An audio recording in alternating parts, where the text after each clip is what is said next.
ಇದಕ್ಕೆ ಏನಂತಾರೆ, ಕಲ್ಲು ಗಣಿಗಾರಿಕೆ ಇದು.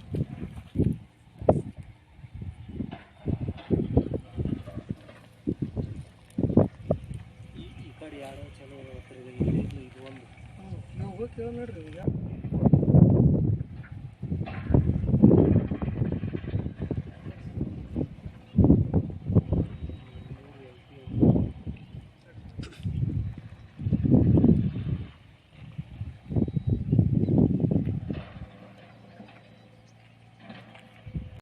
ಇಲ್ಲಿ ನೋಡ್ರಿ, ಇದು ಒಂದು ವಾಶಿಂಗ್ ಟೂಲ್ಸ್ ಕ್ರಸರ್ ತೊಗೊಂತೀನಿ. ಇವು ಚಲೋ ಇದ್ದವು ರೀ, ನೋಡ್ರಿ ಈಗ ಎಲ್ಲ ಬಂದಂಗೆ ತುಂಬಿ ಕಳಿಸಿಬಿಡ್ತಾರೆ ಅವರು.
ಈಗ ನೆರೆಯೂರು ತಾಂಡ ಹನ್ನೊಂದು ಏರಿಯಾದಲ್ಲಿರ್ತಕ್ಕಂಥ ಕ್ರಷರ್ಗಳಿಂದ ಸುತ್ತಮುತ್ತ ಎಲ್ಲ ಪರಿಸರ ಹಾನಿ ಆಗ್ತಾ ಇದೆ, ಧೂಳು ಜಾಸ್ತಿ ಬರ್ತಾ ಇದೆ ಆ ಕಡೆ.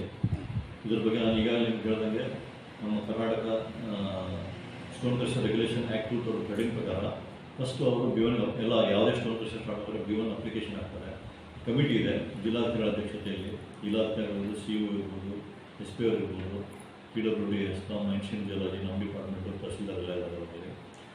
ಆ B1 ಬಂದ ತಕ್ಷಣ ಅದು ಸೈಟಿಂಗ್ ಅಡ್ರೆಸ್ ಪ್ರಕಾರ ಮೀಟ್ ಆಗ್ತಾ ಇಲ್ಲ ಅಂತ ನೋಡಲಿಕ್ಕೆ ನಮ್ಮ ಇಲಾಖೆಯಿಂದ ಕಮಿಟಿಯಿಂದ ಅದು ಸೈಟ್ ವಿಸಿಟ್ ಮಾಡಿ ಅದು ಸೈಟಿಂಗ್ ಅಡ್ರೆಸ್ ಮೀಟ್ ಆಗ್ತಾ ಇದ್ರೆ ಮಾತ್ರ B1 ಇಶ್ಯೂ ಆಗುತ್ತೆ. ಒಂದು ವೇಳೆ ಸೈಟಿಂಗ್ ಅಡ್ರೆಸ್ ಮೀಟ್ ಆಗಲಿಲ್ಲ ಅಂದರೆ B1 ರಿಜೆಕ್ಟ್ ಮಾಡ್ತಾರೆ.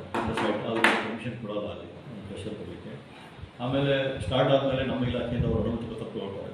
ಅವರು ಏನು ನಮ್ಮ ಸ್ಟೋನ್ ಕ್ರಷರ್ ರೆಗ್ಯುಲೇಷನ್ ಆ್ಯಕ್ಟಲ್ಲಿ ಏನೇನು ಮಾಡಬೇಕಂತಿದೆ, ಕವರ್ ಮಾಡಬೇಕಂತಿದೆ, ಅಲ್ಲಿರ್ತಕ್ಕಂಥ ಕ್ರಷರ್ ಇರ್ಬೋದು, ಕಾರ್ಪೊರೇಟ್ ಸಿಸ್ಟಮ್ಗಳಿರ್ಬೋದು, ಕನ್ವೇಯರ್ಸ್ಗಳಿರ್ಬೋದು, ಸುತ್ತಮುತ್ತಲು ಗಿಡಗಳು ಹಚ್ಚೋದಾಗಲಿ, ಆಮೇಲೆ ವಿಂಡ್ ಬ್ರೇಕ್ ವಾಲ್ ಹಾಕೋದಾಗಲಿ, ಇವೆಲ್ಲ ಮಾಡಿದ್ಮೇಲೆ ನಮ್ಮ ಡಿಪಾರ್ಟ್ಮೆಂಟಲ್ಲಿ ಲೈಸೆನ್ಸ್ ಇಶ್ಯೂ ಆಗುತ್ತೆ. ಒಂದು ವೇಳೆ ಲೈಸೆನ್ಸ್ ಇಶ್ಯೂ ಆಗಿ ನೆಕ್ಸ್ಟ್ ಈ ರೀತಿ ಕಂಪ್ಲೇಂಟ್ ಬಂದಾಗ ಅವ್ರು ಏನು ಮತ್ತದು ಏನಾದ್ರು ಮತ್ತೆ ನ್ಯೂನತೆಗಳಿದ್ದರೆ ಮತ್ತೆ ಈ ರೀತಿ ಕಂಪ್ಲೇಂಟ್ ಬಂದರೆ ನಾವು ವಿಸಿಟ್ ಮಾಡಿ ಯಾವುದೇ ನ್ಯೂನತೆ ಇದ್ದರೆ ಶುಭಾಶಯ ಕೊಡ್ತೀವಿ. ಒಂದು ವೇಳೆ ಅವರು ನಾವು ತಿಳಿಸಿದ ದಿನಾಂಕದೊಳಗಡೆ ನ್ಯೂನತೆ ಸರಿಪಡಿಸಿ ನಮಗೆ ರಿಪ್ಲೈ ಕೊಡಲಿಲ್ಲ ಅಂದರೆ ಮುಂದಿನ ಆ್ಯಕ್ಷನ್ಗೆ ಕ್ಲೋಸರ್ ಆರ್ಡರ್ಗೆ ನಮ್ಮ ಇಲಾಖೆ ಹೆಡ್ ಆಫೀಸ್ ಅಂದರೆ ನಮ್ಮ ಬೆಂಗಳೂರು ನಮ್ಮ ಹೆಡ್ ಕೇಂದ್ರ ಕಚೇರಿಗೆ ನಾವು ಮುಂದಿನ ಆ್ಯಕ್ಷನ್ಗೆ ಅದನ್ನು ಕಳಿಸ್ಕೊಡ್ತೀವಿ. ನಾವು ಅಲ್ಲಿಂದ ಆ್ಯಕ್ಷನ್ ನಿಲ್ಲಿಸುತ್ತೇವೆ. ಸರ್ ಎಷ್ಟು ಈಗ ನೀವು ಹೇಳ್ದಂಗೆ ನಾವು ಇಮಿಡಿಯೇಟ್ ಆಗಿ ಈಗಿನ ವೀಕ್ ಟೈಮ್ ನಾವು ನೀವೇನು ನರೇಂದ್ರ ಅಂತ ಹೇಳಿದ್ರೆ ವಿಸಿಟ್ ಮಾಡಿ ಅಲ್ಲಿ ಯಾವ ಕೃಷಿಗಳು ನ್ಯೂನತೆ ಇದೆ ನಾವು ಓದಿಸ್ಬೇಕು ಮತ್ತು ಮುಂದೆ ಅದು ಕಂಟಿನ್ಯೂ ಆದರೆ ನೀವು ಇನಿಷಿಯೇಟ್ ಆ್ಯಕ್ಷನ್ ನಾನೀಗ ಹೇಳ್ದಂಗೆ ಮುಂದಿನ ಆ್ಯಕ್ಷನ್. ಮತ್ತು ಅಲ್ಲಿ ಹಳ್ಳಿಗೆ ಹೋಗುವಂಥ ರಸ್ತೆಗಳ ಮಧ್ಯೆ ಆಜು ಬಾಜು ದೊಡ್ಡ ದೊಡ್ಡ ಕಂದಕಗಳಿವೆ. ಏನಾದರೂ ಅಪಾಯಗಳಾದರೆ ಇದಕ್ಕೆ ಯಾರು ಹೊಣೆಗಾರರು? ಈಗ ನೀವು ಹೇಳಿದ್ದು ನನ್ನ ನಮ್ಮ ಪಿಡುಗೋಡಿ ಅವರಿಗೆ ಗೊತ್ತಿಲ್ಲ, ಅವರು ಅದರಲ್ಲಿ ಸದಸ್ಯರಿದ್ದಾರೆ ವಿಷಯ ಬಗ್ಗೆ. ಇದು ರೋಡಿಗೆ ಸಂಬಂಧಪಟ್ಟಾಗೆ ನಮ್ಗೆ ಓನ್ಲಿ ಅಲ್ಲಿ ನಾ ಏನು ಆ್ಯಕ್ಟಲ್ಲಿ ಏನು ಹೇಳುತ್ತೆ ನಮ್ಮ ಇಲಾಖೆಗೆ ಸಂಬಂಧಪಟ್ಟಾಗ ಏನು ತಾವು ದೂರು ಕೊಟ್ಟಿದ್ರಿ ವಿಲ್ ಟೇಕ್ ಆ್ಯಕ್ಷನ್. ಈಗ ಎಷ್ಟು ದಿನದ ಒಳಗೆ ಕ್ರಮ ನಾವು ಒಂದು ವಾರದಾಗ ವಿಸಿಟ್ ಮಾಡ್ತೀವಿ, ವಿಸಿಟ್ ಮಾಡಿ ಶೋಕಾಶನ್ಸ್ ಕೊಡ್ತೀವಿ.